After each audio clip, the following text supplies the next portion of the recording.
جن میں سے ہمارے آج کا موضوعاتی فرعون آخری فرعون تھا۔ یہ وہی فرعون تھا جس کا مقابلہ موسیٰ علیہ السلام سے ہوا، جو کہ پانی میں غرق ہوا، اور اس کے ڈوبنے کے ساتھ ہی فرعونوں کا اقتدار ہمیشہ کے لیے ڈوب گیا۔ فرعونوں کا دور حکومت بہت طویل تھا۔ یہ بادشاہ سونے چاندی ہیرے جواہرات اور خزانوں کے بڑے شوقین تھے، بلکہ ان کے خدمتگار بھی کثیر تعداد میں ہوا کرتے۔ یہی وجہ تھی کہ ان فرعونوں میں اپنے دھن دولت کا ایسا غرور تھا کہ یہ اپنے آپ کو نعوذ باللہ خدا کہلوایا کرتے۔ یہ آخری فرعون بھی ایسے ہی غرور کی وجہ سے غرق ہو کر مرا، اور آج تک اقتدار کے نشے میں چور لوگوں کے لیے عبرت کا نشان بنا ہوا ہے۔ فرعون کے نام کے حوالے سے اگر بات کی جائے تو اس میں اختلاف پایا جاتا ہے۔ کچھ کے نزدیک اس کا نام ولید مصعب بن ریان تھا، جبکہ کچھ کا کہنا ہے کہ اس کا نام بن فتح بن رمیس الثانی آخری فرعون کا اصل نام تھا، جو کہ انتہائی ظالم اور متکبر بادشاہ تھا۔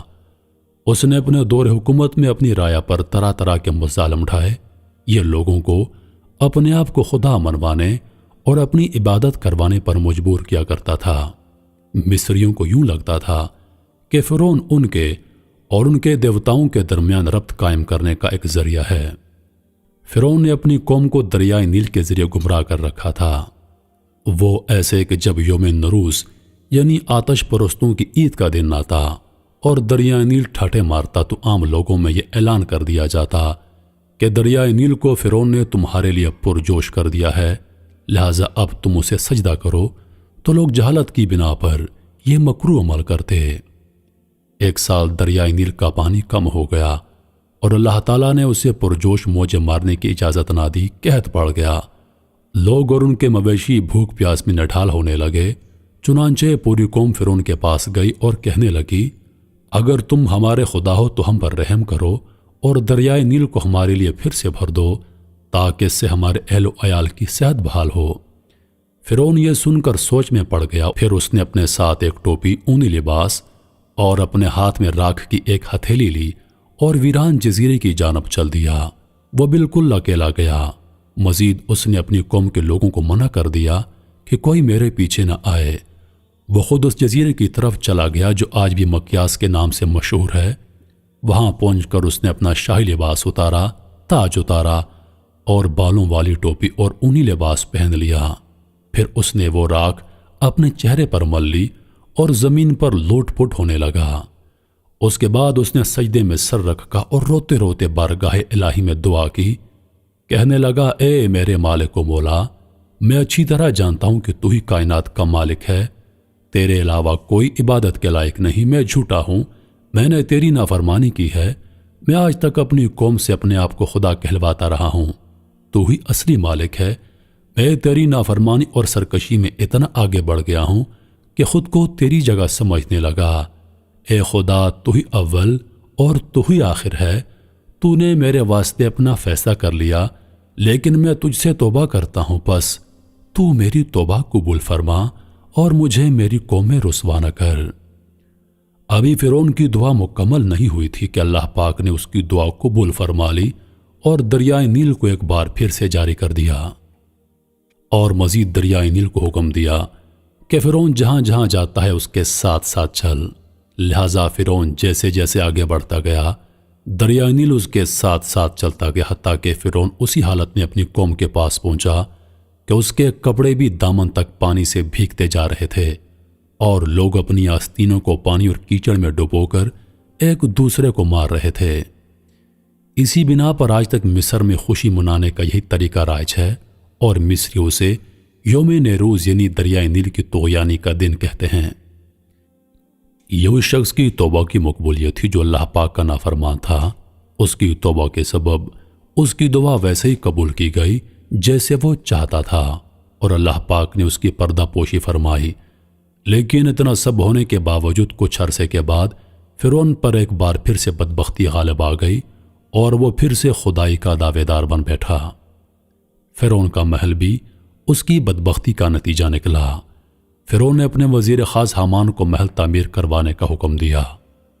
جیسے ہی حامان کو حکم ملا، اس نے بڑی تعداد میں اینٹوں کو پکانے اور محل کے لیے چونا تیار کروانے کا حکم شروع کر دیا۔ نیز جلد ہی اس نے طرح طرح کے عمارتی سامان کا بندوبست کر لیا۔ فرعون کے محل کی تعمیر کے لیے پوری دنیا سے طرح طرح کے ماہر معمار بلوائے گئے۔ کہا جاتا ہے اگر کاریگروں کے علاوہ صرف مزدوروں کی تعداد کا تعین کیا جائے تو ان کی تعداد 50,000 کے لگ بھگ تھی۔ اس محل کی تعمیر بڑی مہارت سے کی گئی۔ 7 سال کے عرصے میں محل کی تعمیر مکمل ہو گئی۔ حیرت کی بات یہ ہے کہ اس کی محل کی بلندی اتنی زیادہ تھی کہ جب سے یہ دنیا قائم ہوئی ہے اس محل کی اونچائی کی مثال نہیں ملتی۔ یہ محل فرعون کی خواہش کے عین مطابق تیار کیا گیا تھا۔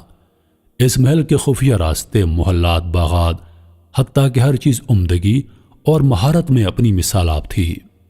جب محل تعمیر ہو گیا تو فرعون نے اپنے تکبر میں آ کر موسیٰ علیہ السلام سے گستاخی کی۔ موسیٰ علیہ السلام کو یہ سب کچھ ناگوار گزرا۔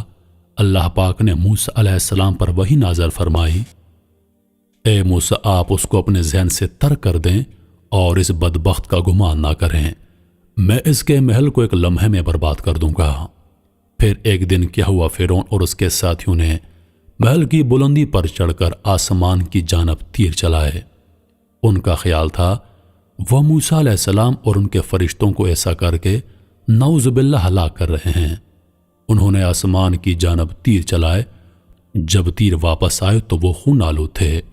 فرعون اور اس کے ساتھی خوشی سے کہنے لگے، ہم نے موسیٰ علیہ السلام کے رب کو نعوذ باللہ قتل کر دیا ہے۔ یہ فرعون کی سرکشی کا آخری مارکہ تھا۔ اس کے بعد اللہ تعالیٰ نے جبریل امین علیہ السلام کو حکم دیا کہ اس کے محل کو تباہ کر دو۔ جبریل امین علیہ السلام نے اپنے پر مار کر اس کے محل کے 3 ٹکڑے کر دیے، جن میں سے ایک ٹکڑا سمندر میں گرا، ایک ٹکڑا شمال اور دوسرا مغرب میں گرا۔ ایک روایت میں یوں آتا ہے کہ ان میں سے ایک ٹکڑا فرعون کی قوم پر گرا، جس کے تلے دب کر 10 لاکھ فرعونی ہلاک ہو گئے۔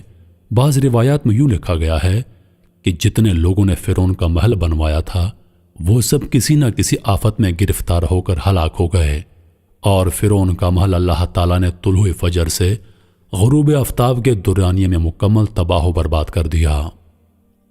جب فرعون نے یہ سب کچھ دیکھا تو اس کو سمجھ آ گیا کہ یہ سب ایک بار پھر اس کے باطل ہونے کا نتیجہ ہے، تو اس نے موسیٰ علیہ السلام سے جنگ شروع کر دی۔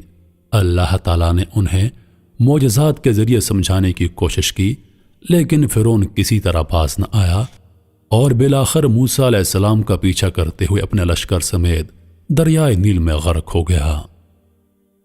اس کے محل کے بارے میں روایات میں یہ بھی لکھا ہے کہ جب تک فرعون نے دوبارہ سے خدائی کا دعویٰ نہیں کیا تھا تو اس نے اس محل کے باہری دروازے پر بسم اللہ الرحمن الرحیم لکھوایا تھا۔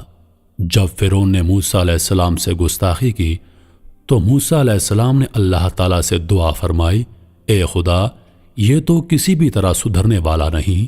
اللہ تعالیٰ فرمانے لگے، اے موسیٰ آپ اس کی سرکشی کو دیکھ رہے ہیں اور میں اپنے نام کو دیکھ رہا ہوں جو اس نے اپنے محل کے دروازے پر لکھوایا ہے۔ لیکن اس کے بعد فرعون خدائی دعوے کا مرتکب ہو گیا اور اللہ پاک نے اسے محل سمیت نیست و نابود کر دیا۔ تاریخ میں اس کی کہانی کو دہرایا جائے تو اس سے عبرت حاصل کی جائے۔ اس کا مقصد خاطر اللہ تعالیٰ نے اس کی لاش کو عبرت کا نشان بنانے کے لیے نیل کی تہوں میں محفوظ رکھا اور پھر نیل نے اسے اگل دیا۔